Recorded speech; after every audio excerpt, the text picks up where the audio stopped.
At 18 years old, Jordan Freeman's life was just beginning, and in an afternoon meant to be spent with friends, it ended.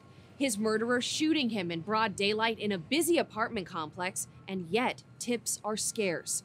Now his family and investigators are urging the public to do the right thing. In a box, the photos recount the life of Jordan Freeman, the 6,577 days he spent on this earth, lost in one afternoon. My baby never had a chance to live his life. He was only 18 a week. His mother, Tokeysha Patterson, says she can still feel the pain of August 17, 2019. Jordan had gone to play video games with his older brother at the Winsong Apartments in Lake City. Patterson says he planned on meeting up with some friends, and his older brother offered to come with him. And Jordan was like, no, no, I'm grown. I'll be right back. And we're still waiting on my baby to come back.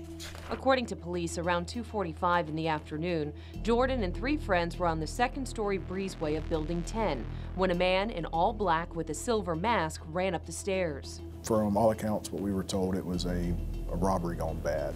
Investigators say the suspect began approaching the group, feeling their pockets. But when he approached Jordan, a fight occurred, which ended with Jordan shot once in the head. His killer then ran down the stairs and across the complex. It was extremely frustrating and still is. This occurred broad daylight in a busy apartment complex. And yet, information was scarce. In the middle of the day, people's out and nobody sees anything. Nobody can help us which way he went, what he did here, or anything. Just we've gotten little to no help from outside sources.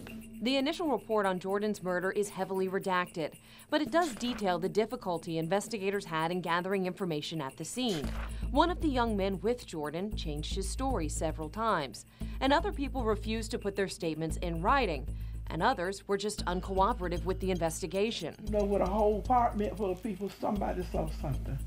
Jordan's grandparents and aunts say they try not to be angry, but they know people have information they aren't telling. Jordan's aunt, Janisha Taylor, says after Jordan's murder, a Facebook account began posting that he was the shooter. Some of the guys that was rumored to be involved in it, they hacked another person's Facebook and was saying he did it and, you know, making fun of what happened to him. We aren't naming the account since no charges have been filed, but Taylor says she began exchanging messages with the account, which she provided to us, and it gave a detailed description of what happened, including information about the fight and that the shooter's brother picked up shell casings and they ran. Taylor says she told police about this in 2019, but didn't hear back. We sent a copy of the messages over to police, and they said it does provide new leads for them to follow. And he had so much potential, and it's sad.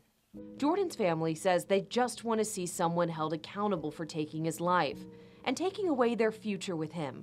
A young man who wanted to become a welder, described as helpful, thoughtful, and full of laughs. The baby of the family. And even if they don't catch him, they still got to pay for it. They didn't get away with it. They still got to stand before the same man we all got to stand before. And investigators are urging the public to come forward with tips. This family had to bury an 18-year-old child. So when it's a child, I feel like the community should step up a little bit more. Break the silence. And finally give Jordan's family the closure they've been waiting for. I would just like them to put themselves in my shoes and say something, because I can't get closure. I can't move on. I can't even go to his gravesite. Just come clean. If you know anything about the murder of Jordan Freeman, please contact the Lake City Police Department. Katie Jeffries, First Coast News, on your side.